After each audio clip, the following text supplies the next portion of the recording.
Let's bring in our guest for analysis, economist for Advancing American Freedom, Richard Stern. Richard, good to see you. Hey, good to see you. Thank you for having me on. It is a great headline in your world, right? This infusion of excitement and cash. The United States hosting 78 matches in 11 different cities. So the venues range from these historic, stadiums to modern NFL arenas like we see in L.A. What kind of economic boost are these cities getting? Yeah, absolutely. Well, and as you talked about, it could be as high as $30 billion across the U.S. economy. A lot of the estimates are that this is kind of the equivalent of 180,000 jobs worth of income to the U.S. economy. But, it goes a lot further than that. There's, of course, ad revenue. There's, restaurants, hotels, everything you talked about. But the other thing it does is expose people to American products. You're going to have billions of dollars of advertising here and around the globe. You're going to have people that are for the first time introduced to, everything from Kit Kats to Lay's potato chips to Coca-Cola that'll then go home and say, you know what, I really want those American products.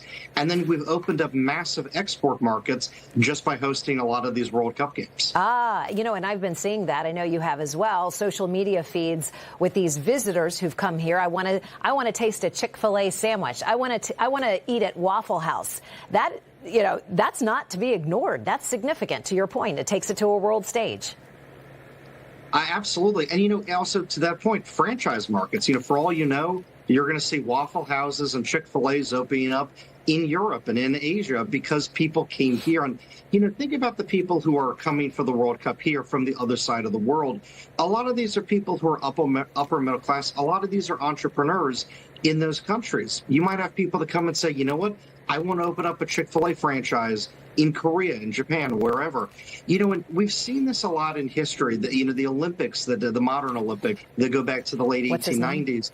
And so the U.S. has benefited a lot from these things over time. This is going to be, of course, a record, shattering version of that today. Yeah, no kidding. And, of course, we're hosting the 2028 Olympics in L.A. Richard, do you see this as a dry run? Is this a dry run for us? It absolutely is, both from a logistics standpoint, but of course, yes, from the standpoint of having our advertisers do this work for setting up these venues. When China hosted the Olympics, a few years ago, they weren't ready for it. And it frankly showed the world that their infrastructure couldn't handle that. Ours absolutely can. And so this has been a good dry run so far. I think it will continue to be.